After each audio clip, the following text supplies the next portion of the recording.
श्री राधा वल्लभ श्री हरिवंश। ओम अज्ञानतिमिरान्धस्य ज्ञानञ्जनशलाकया चक्षुरुन्मीलितं येन तस्मै श्री गुरुवे नमः। आज के दुर्लभ सत्संग में राजा जनक के उस स्वप्न पर चर्चा की जाएगी जिससे हमें वह परम ज्ञान प्राप्त होगा जो ज्ञान राजा जनक को प्राप्त हुआ था। इस सत्संग से पहले हम श्री राधा कृष्ण के चरणों की अनन्य शरणागति कर लें। आपको यह बता दें कि हमारे जीवन का लक्ष्य केवल और केवल ये गोरे और सांवले चरण ही हैं। श्री राधा कृष्ण के चरण परम दुर्लभ हैं।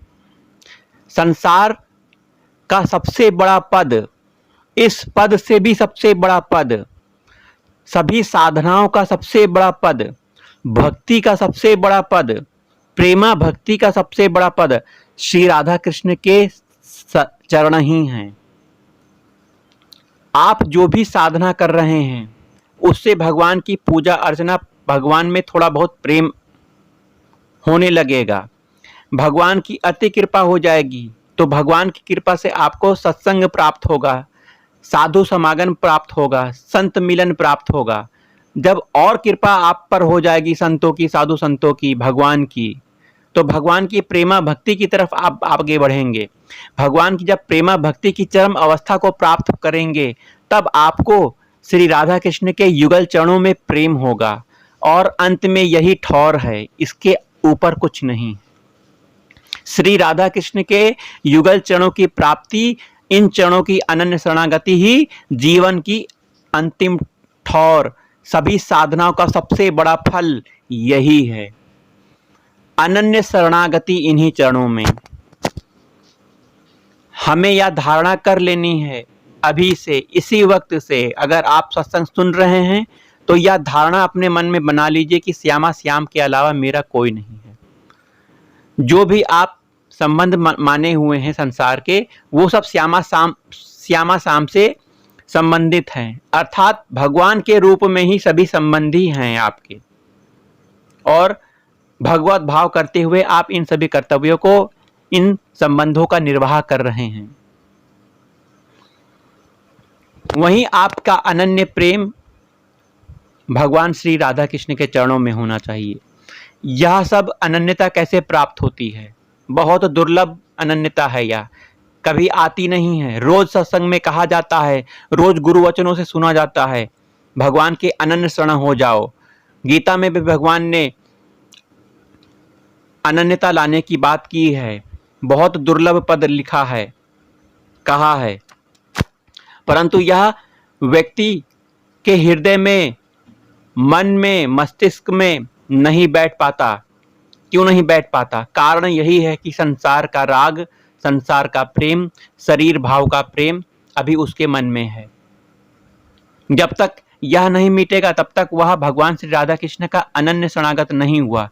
कहने के लिए बाहरी रूप से हो गया, परंतु आंतरिक स्थिति भगवान स्वयं जानते हैं और आप भी जानते हो कि आप केवल वाणी से कह रहे हो, आंतरिक रूप से कहाँ हो आप स्वयं जानते हो। अतः हमें सबसे पहले वाणी से तो कहना है, स्वीकार भी करना है और भगवान से प्रार्थना करनी है कि हे प्रभु, 2 कदम मैंने चले हैं प्रभु, पूरा चलना तो आप ही को है। मेरी अनन्य शरणागत मैंने मुंह से कह दिया, परंतु इसकी पूर्णता आपसे ही होगी। जब तक आप बलात् मुझे अपने अनन्य शरणागत नहीं बना लोगे तब तक मैं आपका अनन्य शरणागत नहीं हो सकता। अतः भगवान से प्रार्थना कीजिए और भगवान के नाम में प्रीति कीजिए। भगवान के नाम में प्रीति होने से भगवान का नाम जाप होगा। भगवान का नाम जाप करने से आपको अनंत फल प्राप्त होंगे। संसार के सभी भोग पदार्थ आपको प्राप्त हो जाएंगे, परंतु यह सकाम है। वास्तविक फल श्री राधा कृष्ण के युगल चरण ही हैं। इस नाम के प्रभाव से भगवान से आपका तुरंत मिलन हो जाएगा, भगवान आपको दिखने लगेंगे, आपके अंदर आध्यात्मिक बल का पूरा विकास हो जाएगा। आध्यात्मिक बल ऐसा बल है कि आप संसार में रहते हुए विभिन्न प्रकार के डर को दूर करते हुए आप निर्भय हो जाओगे। संसार भय देने वाला है।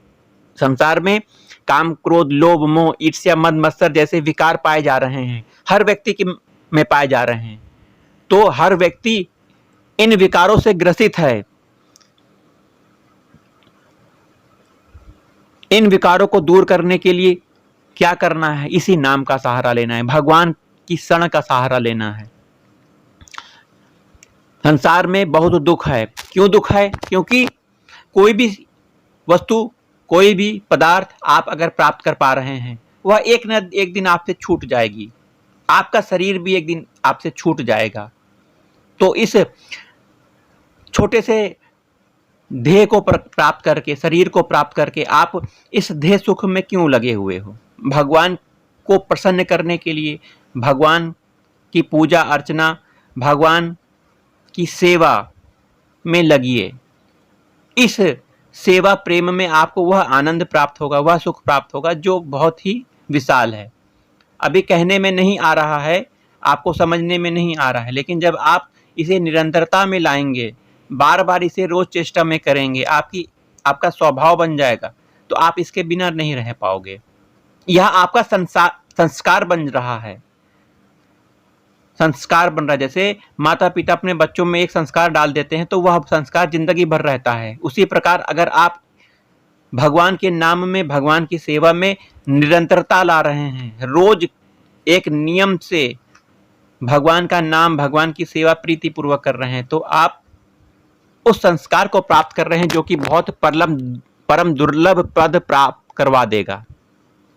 तो हमारी आपसे यही विनती है कि भगवान के नाम में, भगवान की सेवा में, भगवान की लीला में आपकी रुचि बढ़े, आपका अधिक से अधिक समय भगवान के नाम में जाए। अब आप कहेंगे कि भाई मैं घर का काम करता हूँ, करती हूँ, मैं ऑफिस का काम करता हूँ, करती हूँ, मुझे समय नहीं रहता, मैं क्या भजन कर पाऊंगा, मुझे तो समय ही नहीं मिलता। इसका सीधा सा उत्तर है कि कर्म करते हुए आप भगवान का नाम का जाप करिए। कोई भी कर्म कर रहे हैं, आप भगवान के नाम का जाप करिए, हो जाएगा। क्योंकि आप खाना बनाते हुए किसी से भी समय आप मन में संसार का चिंतन करते रहते हैं। सोच देखिए, अपनी अंतर स्थिति को देखिए। आप कोई भी काम कर रहे हैं तो आपके मन में कुछ ना कुछ चल रहा होगा। आप संसार की बातें कर रहे होंगे, आप गाड़ी चला रहे हैं तब भी संसार की बातें कर रहे होंगे, आप ऑफिस का काम कर रहे हैं तब भी कुछ ना कुछ चल रहा होगा।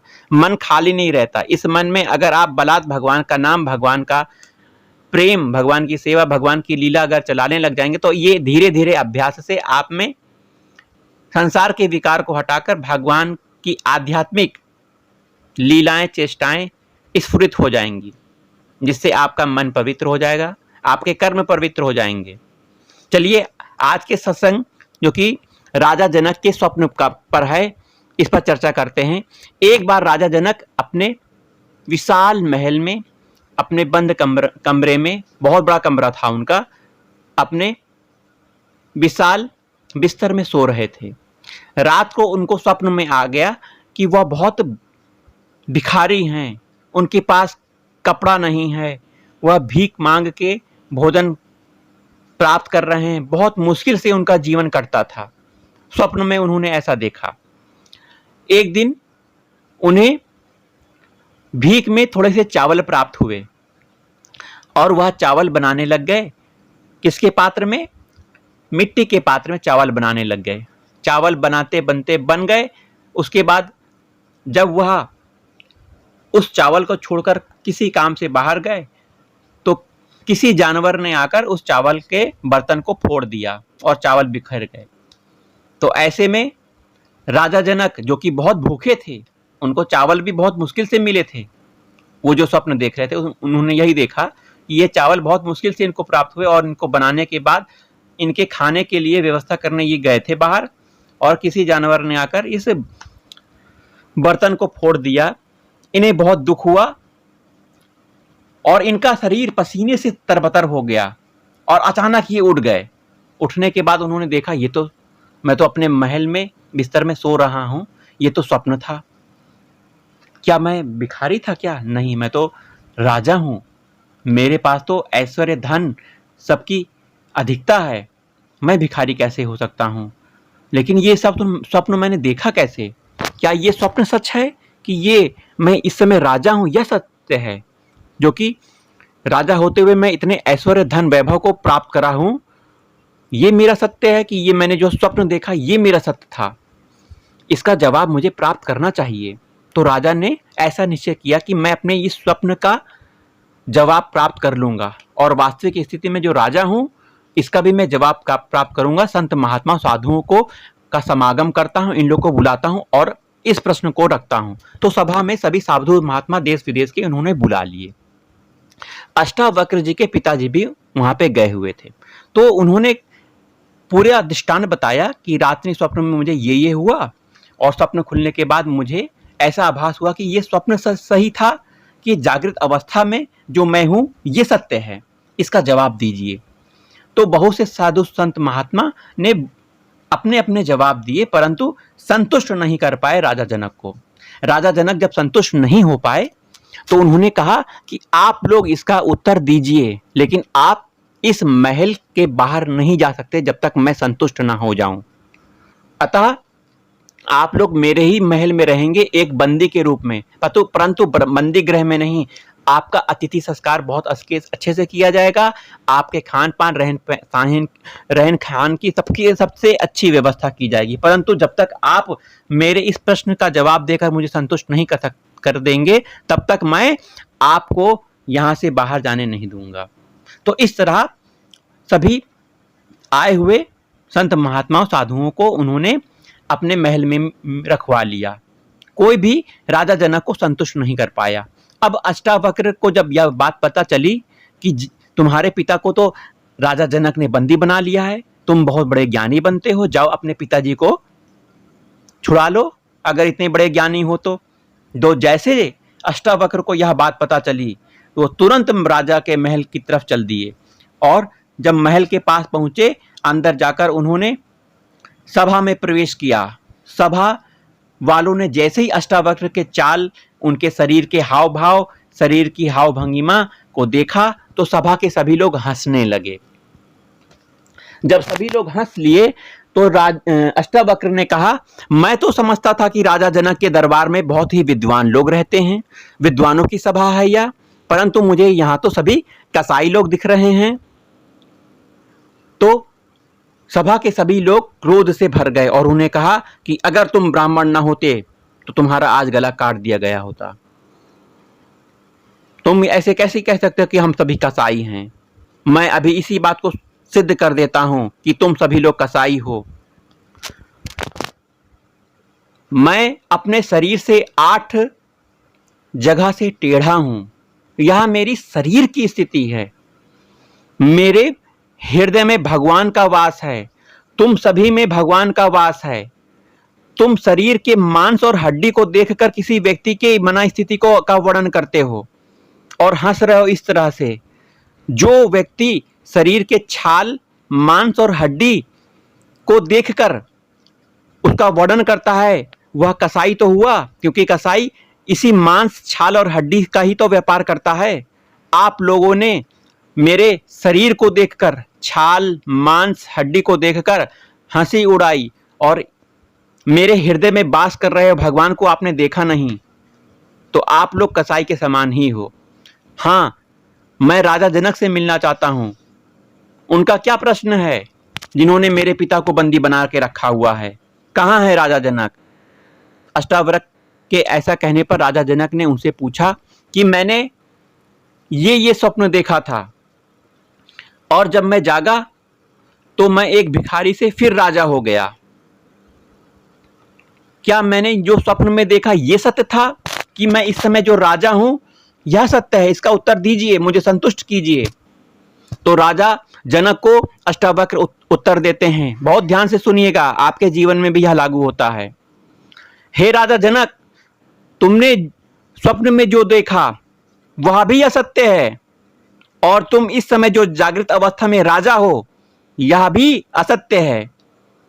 जिस प्रकार से स्वप्न में देखा हुआ सब कुछ असत्य होता है, उसी प्रकार से यह तुम जो राजा बने हुए हो कुछ क्षण के लिए है। कुछ क्षण अर्थात जितना समय तुम्हारा इस शरीर का है उतने समय तक तुम राजा हो, उसके बाद तुम कुछ नहीं हो। जैसे इस समय जिस समय तुम स्वप्न देख रहे थे उस समय तक तुम भिखारी थे। जैसे ही तुम्हारा स्वप्न खत्म हुआ, तुम भिखारी से राजा हो गए।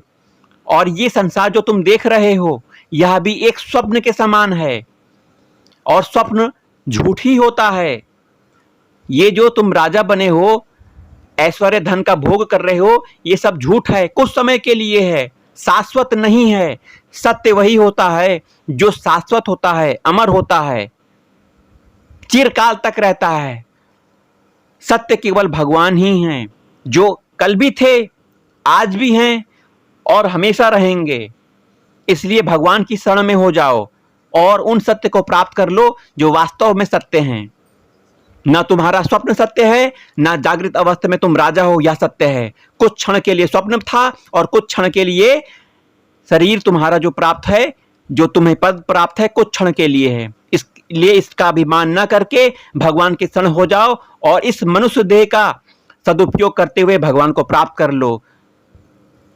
तो राजा जनक जी अष्टावक्र के इस प्रवचन को सुनकर बहुत संतुष्ट हो गए। तो हमें भी यह शिक्षा लेनी चाहिए कि हमें इस देश शरीर में, इस रहते हुए संसार के जो भोग पदार्थ हैं, इस पर हमें स्वाप्निक दृष्टि रखनी चाहिए। जैसे स्वप्न में हमने कुछ भी देखा, हम कुछ भी भोग पदार्थ पा रहे हैं, हमें हमारी पिटाई हो रही है, हमारा सम्मान हो रहा है, जो कुछ भी हम देख रहे हैं, प्रातःकाल जब हम उठते हैं स्वप्न के बाद, वह सब असत्य होता है। ना हमको पिटाई पड़ी, ना हमारा सम्मान हुआ, ना हमने भोग पदार्थ किया। उसी प्रकार से इस संसार में रहते हुए भी हम जो कुछ यह कर रहे हैं, देख रहे हैं, यह भी असत्य है, असत्य है। सत्य केवल भगवान ही हैं और भगवान को जानना ही हमारा परम कल्याण होगा। अतः हमें राजा जनक के इस स्वप्न से शिक्षा लेकर भगवान की शरण में हो जाना है, श्री राधा कृष्ण के चरणों की शरणागति ले लेनी है। तो आज के सत्संग के बाद दो सत्संग भजन श्री राधा कृष्ण के चरणों में। जय जय श्यामा जय जय श्याम, जय जय श्री वृंदावन धाम। जय जय श्याम जय जय श्याम, जय जय श्री वृंदावन धाम। मेरी श्यामा मेरो श्याम, मेरी श्यामा मेरो श्याम, मेरो श्री वृंदावन धाम। जय जय श्यामा जय जय श्याम, जय जय श्री वृंदावन धाम।